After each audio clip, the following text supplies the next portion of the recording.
Hey folks, my name is Jen, and today we're gonna do a tag. So I'm sorry guys, I have been a little bit behind in everything, like posting and anything I've been mentioned in, and comments and everything. I'm trying to get a hold of my shit. It's been a busy few weeks, but I did see that I have been tagged in the King of Horror Stephen King book tag, and I was tagged by the Groz family. So I would like to complete that tag today. I have my unread Stephen King's behind me. We have the creepy Jack Torrance. We've got the King of Horror himself. And here we go with the tag. The first question is, how did you get into reading Stephen King?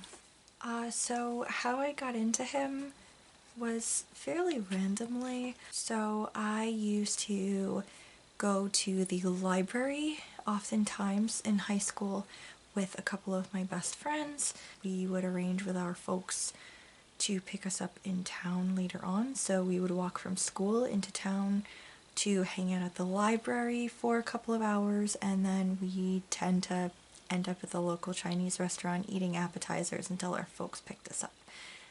It was fun. It was on one of these trips where I was looking for something else to read, and I was very heavily into my vampire phase at that point, and I saw Salem's Lot and was like, ooh, this might indeed be the exact vampire thing that I want to read, because I think up until that point I think I'd read Twilight, but I was really into like vampire romance novels and stuff like that. But Salem's Lot was like totally different, and I loved the shit out of it. Question 2 is, what was the first Stephen King book you read? So yeah, the first one I read was Salem's Lot. I really liked it. I would like to revisit it at some point too. Question 3 is, have you read a Stephen King book published the year you were born? So when I wrote down this question, I was like, I should check that, because I know the published dates of a couple of books, but I didn't know if there were any from my birth year, and it seems to be kind of weird. So I was born in 1988, and there seems to be a weird discrepancy with what came out that year. So Eyes of the Dragon, for example, the copy that I have lists the publishing date as 1988. However, when I looked it up on his website, it was actually published first in like I think either 84, 85 or something. But there were certain editions that came out later in 1988. And then there's also like a short story anthology that came out in 1988. However, it does look like he only wrote one short story in the entire bunch. So it's all really confusing. I guess basically I could say is, no, I haven't read any books from the year I was born, because, those Stephen King books at least, because I don't think there really seems to be an official one from the year I was born. Question 4 is, which of his books do you like to collect? Hardcover, paperback, or do you not really care? The answer to that is that I honestly really do not care. Question 5. How many of his books are on your bookshelf? So on this bookshelf, let's see. I currently have 7 on my unread bookshelf. Actually, there should be an 8th one, but it's on my nightstand right now because I may or may not pick it up this month. So that's 8 on my unread, and then I think I've got at least 8 to 10 more on my read horror shelf out here. So I own more of his books than I really thought I did. Question 6 is, Stephen King is known for his long and gory novels. Which was the hardest to get through? So I have 2 answers for this question, and that is because they were hard for 2 very different reasons. The first would be Pet Sematary. That one was really hard to get through because of the amount of gore in it and also the amount of sheer terror that that book gave me. It was just very hard to plow my way through because it was just ticking each box of just absolute horrifying dread for me. And then on the other end, Dreamcatcher was really hard for me to get through.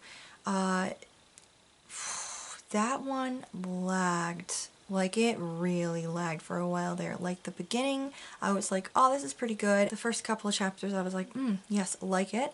And then it was just, it took me, I think, a year to get through that book because the middle section was just, it dragged so much, and finally the action picked up again. So, yeah.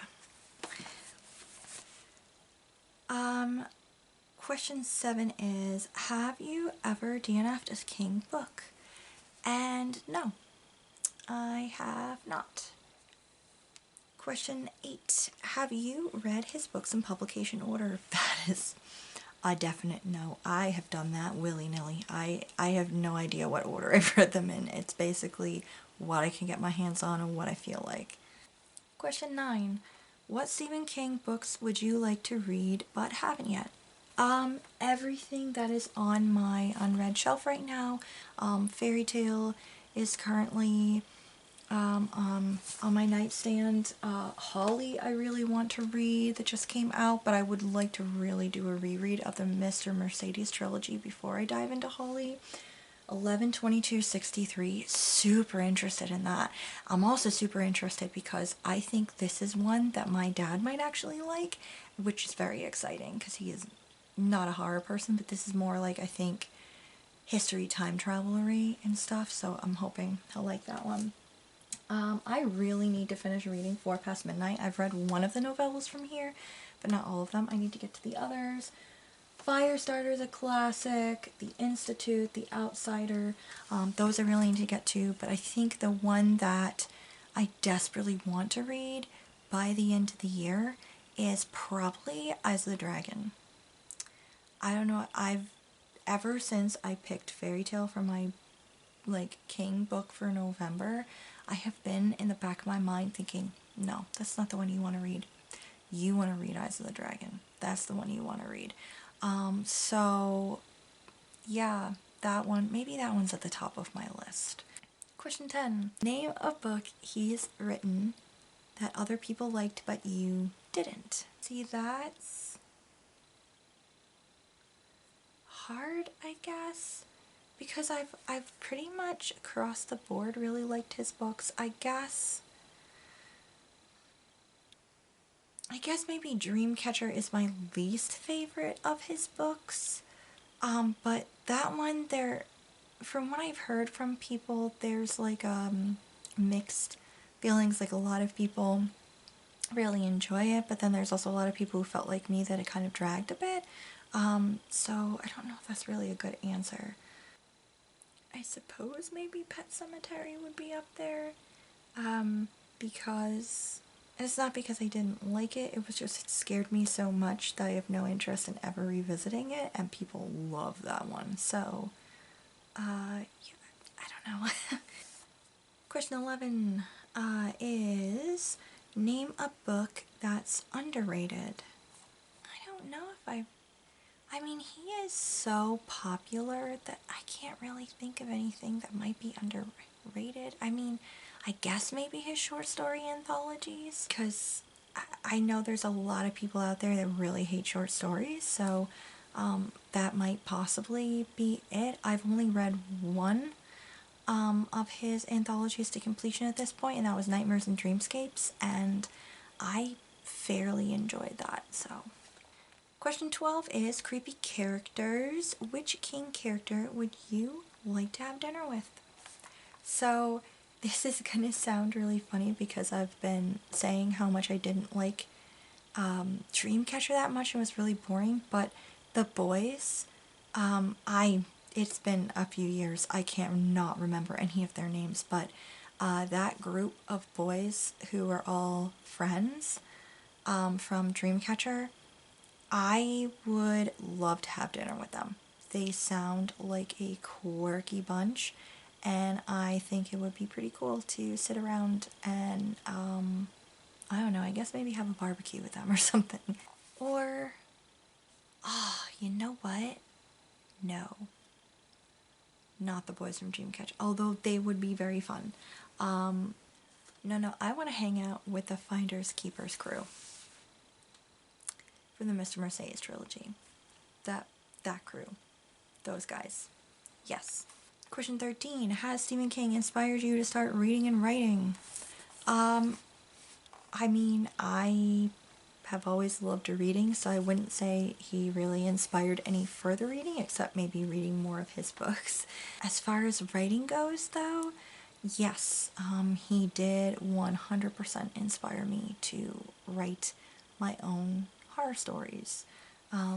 It's something that growing up, I liked hearing ghost stories and stuff like that, but I never thought that would be something that I would ever be interested in writing, and over the past few years, I have found that I really desperately love trying to come up with different ways to scare the shit out of people through my words, and I love it. Question 14. If you were able to meet Stephen King, what would you say to him?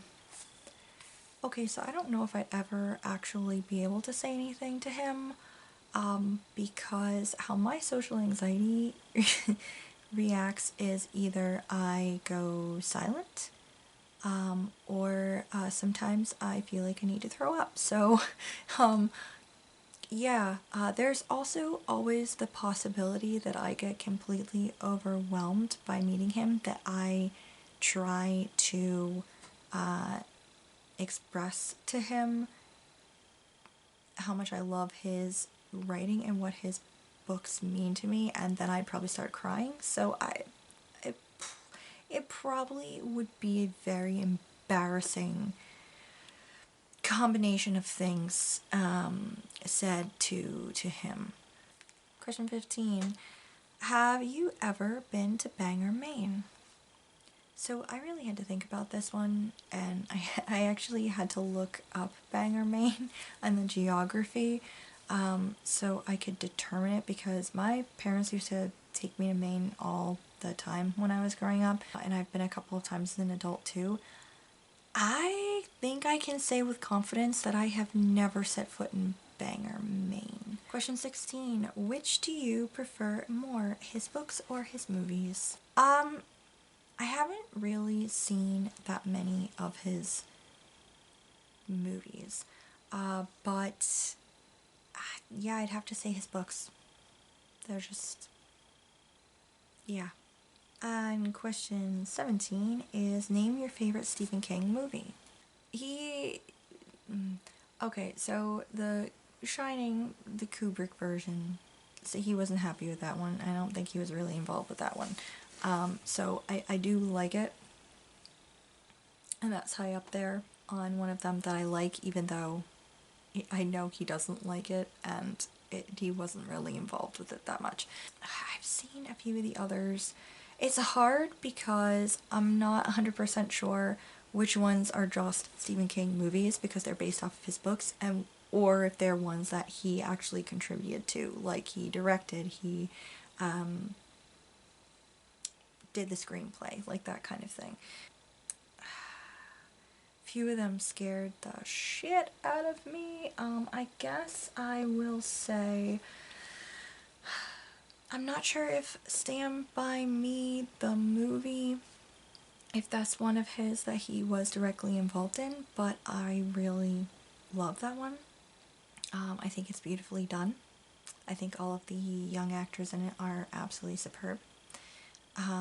And as far as ones that I know he definitely 100% was involved in, I am, like I said, I haven't seen that many of them, but the one I'm particularly partial to is one that I saw completely and utterly randomly, because it was just randomly on TV one evening, and that's Maximum Overdrive. I can't remember if he was just a director on it or if he also wrote like the screenplay. I think it might have been both, but it is the cheesiest, weirdest.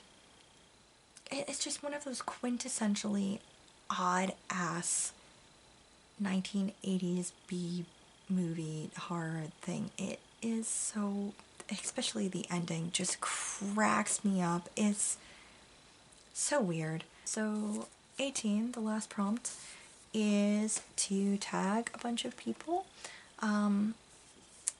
And there were a couple of people that I had in mind to tag for this, but I realized that one of them was also tagged at the same time as me, and one of the others, I looked up his channel, and because I thought, wait, I've seen this tag, I'm pretty sure, recently, and yeah, he's done it recently, so I have to think about this a little bit more.